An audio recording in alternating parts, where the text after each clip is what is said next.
बाबा पे सरेंडर, है ना। और उसके लिए हम उसको बोलते हैं B4 कैप्सूल। B4 कैप्सूल रोज हमें खाना है, दिन में कम से कम 3 बार, सुबह, दोपहर और शाम। कौन सा कैप्सूल खाना है? B4 कैप्सूल, ठीक है। कहाँ से मिलेगा ये? कहाँ से मिलेगा? ये किसी केमिस्ट के पास नहीं मिलेगा, है ना। कहीं हम जाकर कहें कि थोड़ा B4 कैप्सूल दे दो, वो कहेगा ये तो कोई आया नहीं है टेंशन फ्री होने के लिए। एक जगह हम जा रहे थे कोई प्रोग्राम कराने, तो दीपक भाई थे शायद साथ में। तो दीपक भाई ने उनसे पूछा भाई से कि अच्छा आपको टेंशन होती है? तो उन्होंने बोला हाँ। कहते अच्छा, उसने पूछा था कि आप क्या प्रोग्राम कराते हो, गाड़ी पे हमें लेके जा रहे थे। तो उन्होंने कहा कि हाँ टेंशन होती है। तो हमने कहा सेशंस कराते हैं हम टेंशन फ्री के। तो उन्होंने बोला कि कोई गोली है क्या आपके पास टेंशन फ्री करने की? तो है ना, तो ऐसी कोई गोली एक्चुअल में दुनिया में नहीं है। कहते हैं लोग एंटी डिप्रेसेंट्स और ये सब, बट वो कोई स्ट्रेस नहीं दूर करता एक्चुअल में, है ना। वो तो जस्ट हमें नींद की ओर ले जाता है, उसके बहुत सारे साइड इफेक्ट्स भी होते हैं। लेकिन एक कैप्सूल है जिसको बोलते हैं B4 कैप्सूल, और एक स्पिरिचुअल कैप्सूल है जो हमें टेंशन फ्री कर सकता है, ठीक है। B4 क्या है? बी, पहला बी है, आप मेरे साथ बोलना सभी। मैं आपके चेहरे देख पा रहा हूँ, ठीक है। अच्छे से उसको फील करके आपने बोलना है। सबसे पहला है बाबा बैठा है। बोलिए सभी, बाबा बैठा है, ठीक है। दिन में बार बार ये प्रैक्टिस करिए, बाबा बैठा है। जब चिंता हो रही है ना, क्या बोलना है? बाबा बाबा बैठा है। बैठा है। हाँ, ये बार बार बोलना है, मन ही मन में। शब्दों में बोलने की जरूरत नहीं है, मन ही मन में बार बार बोलना है, बाबा बैठा है, ठीक है। नंबर 1। सेकंड है बाबा की जिम्मेवारी है। सेकंड क्या है? बाबा की जिम्मेवारी है। अपने आप को निमित्त समझना। आध्यात्मिकता का मतलब है स्वयं को क्या समझना है? निमित्त, ट्रस्टी जिसको बोलते हैं हम। ट्रस्टी समझ के चलना है। आप जिस घर में हैं, जो भी आप सेवा कर रहे हैं, जो भी काम कर रहे हैं, जो भी आपको रिस्पॉन्सिबिलिटी मिली हुई है, हम सब कौन हैं? निमित्त है केवल, है ना। मेरापन, उसमें जितना मेरापन आएगा उतना चिंता ज्यादा होगी। अटैचमेंट, इसको मेरापन बोलते हैं ना, मेरापन, उतना ही चिंता, उतना ही डर, उतना ही गुस्सा, उतना ही अहंकार। ये सब आपस में कनेक्टेड है। जिसको बाबा ने एक मुरली में कहा था कि ये जो विकार है ना सारे, एक परिवार, एक फैमिली है ये सारे।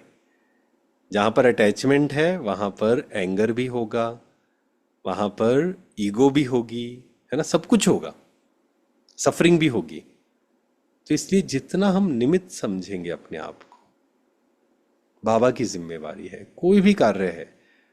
परिवार, मान लो बच्चे हैं, उनकी जिम्मेवारी हमारी नहीं है एक्चुअल में, है ना। हम लेते हैं चिंता, बट अगर ध्यान से हम देखें, हर आत्मा अपनी यात्रा पे है। अगर ध्यान से हम देखें तो हर आत्मा अपनी यात्रा पे है। एक्चुअल में हम किसी की लाइफ में इंटरफेयर कर नहीं सकते हैं। एक माँ अपने बच्चे की लाइफ में एक्चुअल में इंटरफेयर नहीं कर सकती है, क्योंकि उस बच्चे को क्या करना है क्या नहीं करना है वो आत्मा अपना भाग्य साथ लेकर आई है। उस आत्मा की अपनी यात्रा है, सिर्फ इस जन्म की यात्रा नहीं है। जब तक एक व्यक्ति सोचता है सिर्फ एक ही जन्म है, तब तक वो निश्चिंत नहीं रह सकता, पॉसिबल नहीं है। जिस दिन ये समझ आती है कि वो आत्मा एक लंबी यात्रा पे है, तब हम सामने वाले को, जो हमारे घर का एक मेंबर है, भाई है, बहन है, बच्चा है, या जो भी है, हम या पति पत्नी है, हम ये डिटैच हो पाएंगे कि ये आत्मा है, ये परमात्मा की संतान है, और ये अपनी यात्रा पे, ये अपना भाग्य साथ लेकर आई है। मुझे इसकी चिंता करने की जरूरत नहीं, है ना। सोचो कोई व्यक्ति अगर कहीं बाहर जा रहा है, तो मुझे ये सोचने की जरूरत नहीं कहीं इसका एक्सीडेंट ना हो जाए, कहीं ये ना हो जाए, कहीं ऐसा हो गया तो क्या होगा। वो आत्मा अपना भाग्य साथ लेकर आई है, उसका अपना कार्मिक अकाउंट है। जिस दिन उस आत्मा ने शरीर छोड़ना है उसी दिन छोड़ना है, उससे पहले या बाद में नहीं। तो ये समझना या अपने मन को समझाना, अपने आप को निमित्त समझ के चलना। हम कोई काम कर रहे हैं, हमें कोई रिस्पॉन्सिबिलिटी मिली हुई है, उसकी भी टेंशन हमें नहीं लेनी है। हम ट्रस्टी हैं सिर्फ, हमें वो काम अच्छे से करना है। लेकिन इसलिए कहा जाता है कर्म कर फल की चिंता मत करो, है ना, गीता में लिखा है ना, कर्म करो फल की चिंता मत करो। इसका मतलब ही है कि हमें अपना काम अच्छे से करना है, घर संभालना है, ऑफिस में जो काम मिला है, जो रोल है, रिस्पॉन्सिबिलिटी, अपना 100% देना है। बाकी हमारे हाथ में कुछ नहीं है ना। उसका फल, उसका result, that is not in my control. या लोग क्या कहेंगे, लोगों के ओपिनियंस, वो मेरे कंट्रोल में नहीं है। तो मैं कौन हूँ? ट्रस्टी हूँ। इसको बार बार पक्का करना है, मैं निमित्त हूँ। घर में बैठे हैं और अपने आप को याद दिलाना है। क्योंकि एक है जब आप घर के बाहर हैं तब याद करना मैं निमित्त हूँ, इट्स वेरी इजी। एक है कि सब बैठे हुए हैं वहां पे अपने आप को निमित्त समझना। या आप ऑफिस में बैठे हुए हैं, वहां पर अपने आप को कहना कि मैं निमित्त हूँ, मैं ट्रस्टी हूँ। हर आत्मा अपनी अपनी यात्रा पर है ना। इसको बार बार प्रैक्टिस करना है। हर आत्मा अपनी अपनी यात्रा पे है। चाहे बच्चा है, उसको भी आत्मिक स्वरूप में देखना है ना। क्योंकि आध्यात्मिकता का जो फर्स्ट लेसन है, अपने को आत्मा समझना, दूसरों को भी आत्मा देखना। इसका मतलब ही ये है कि वो आत्मा अपनी यात्रा पर है। ठीक है, बाबा बैठा है, बाबा की जिम्मेवारी है। तीसरा है बाबा संभालेगा। थर्ड क्या है? बाबा संभालेगा। क्योंकि कई बार हम कंफ्यूज हो जाते हैं, कुछ अनसर्टेन चीज़ें होती हैं जीवन में, कंफ्यूजन होती है बहुत सारी, क्या होगा, कैसे होगा, समझ नहीं आ रहा होता है कुछ कभी कभी, है ना। ऐसे मोड पे हम होते हैं कि हमें क्लियर दिखता नहीं है। उस समय खुद को समझाना, बाबा संभालेगा। ठीक है, जब आप बहुत कंफ्यूज हैं, बाबा पे सरेंडर करिए, बाबा संभालेगा। ओके।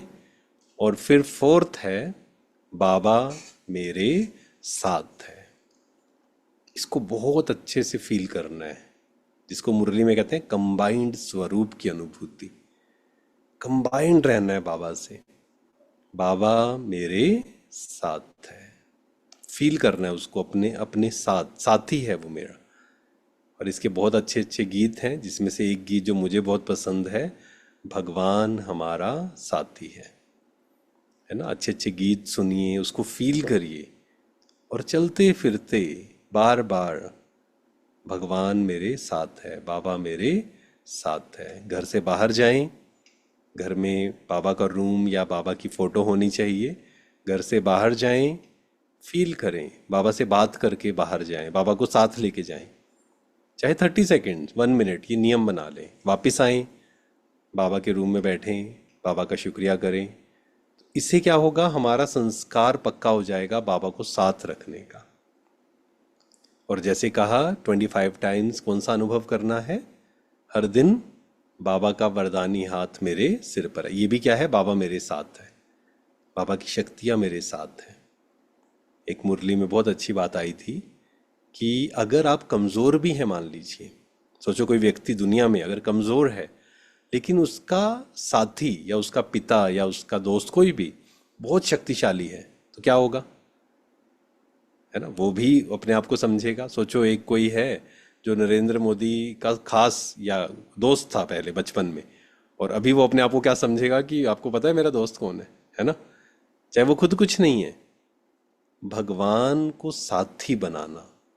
तो उस मुरली में था कि अगर आप कमज़ोर भी हैं, लेकिन अगर सर्वशक्तिवान मेरा साथी है, ये फील करेंगे, तो आपकी शक्तियाँ ऑटोमेटिक बढ़ जाएंगी, है ना।